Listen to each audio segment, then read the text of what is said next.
உங்க உயிரை எடுக்கிறதுக்கு நாங்க தயங்கினா அந்த பெல்ஸை எடுக்க முடியாது. சரிதானே? சரியா சொன்னீங்க. ஓகே, நாம இப்போ ஆரம்பிக்கலாமா? பிடிச்சுக்கிட்டே எங்க கூட மோத போறீங்களா சென்சை? வாய்ப்பில்லை. ஏன்னா ஏற்கனவே அவர் அதை படிச்சு முடிச்சிருப்பாரு. இல்ல, இன்னும் கொஞ்சம் பாக்கி இருக்கு. போது நானும் கொஞ்சம் ஜாக்கிரதையா இருக்கிறது எனக்கு நல்லது. இந்த மிஷினை நான் உங்களுக்கு கடினமாக போறேன். என் கூட மோதுறது உங்களுக்கு சுலபமா இருக்க போறதில்ல.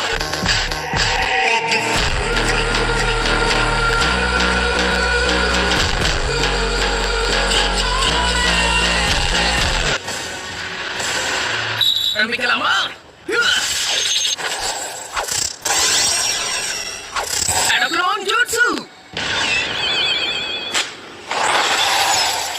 உண்மையிலே நல்ல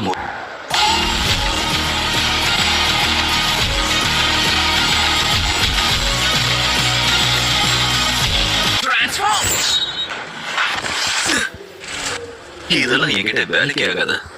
என் கண் முன்னாடி இவன் இவ்வளவு வளர்ந்துட்டானா? மட்டும் இல்ல, ஷேடோக்ளோன் ஜுட்ஸுவை நல்ல டைமிங்ல பயன்படுத்துறான்.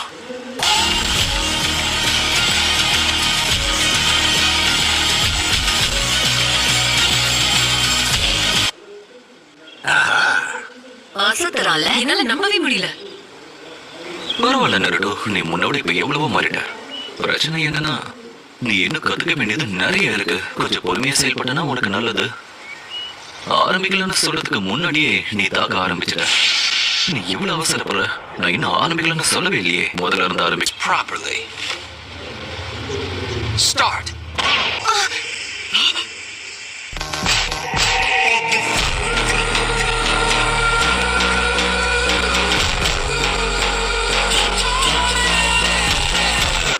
என்ன சாகுரா, இப்ப நீ என்ன பண்ண போற? வலது பக்கம் பின்னாடி ஒரு இடம் தான் பாக்கி இருக்கு.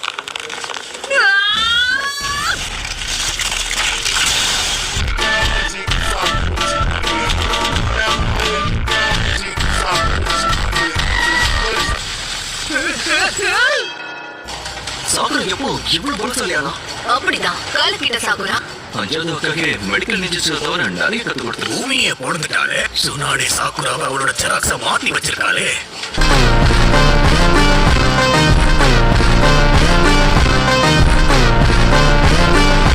Kakashi sensei கண்டுபிடிச்சிட்ட. அவ உடம்புல இருக்கிற சக்கரஸை சேகரிச்சு கைக்கு டிரான்ஸ்ஃபர் பண்ணி அதை ஒரே நேரத்துல ரிலீஸ் பண்றா. சக்கரா எனர்ஜியை துல்லியமா கண்ட்ரோல் பண்றவங்களால மட்டும்தான் இதை செய்ய முடியும்.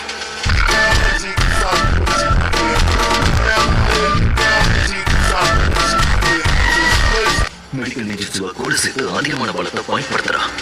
அஞ்சாவது வகையை விட சக்தி வாய்ந்த உணர்ச்சியா மாறுவா. உன்னோட பலத்தை நீ காட்டிட்ட.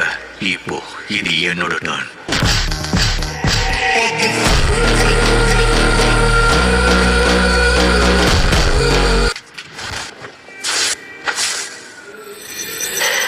இங்கதான் ஒளிஞ்சிருக்கியா? ஒரு திறமையான ஷினோபி எங்க இருந்தாலும் எதிரியோட கண்ணில் படாம ஒளிஞ்சிருக்கணும்.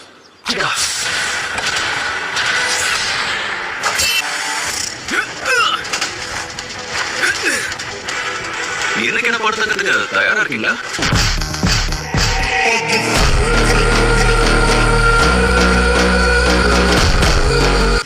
இதுதான் ஷினோபி.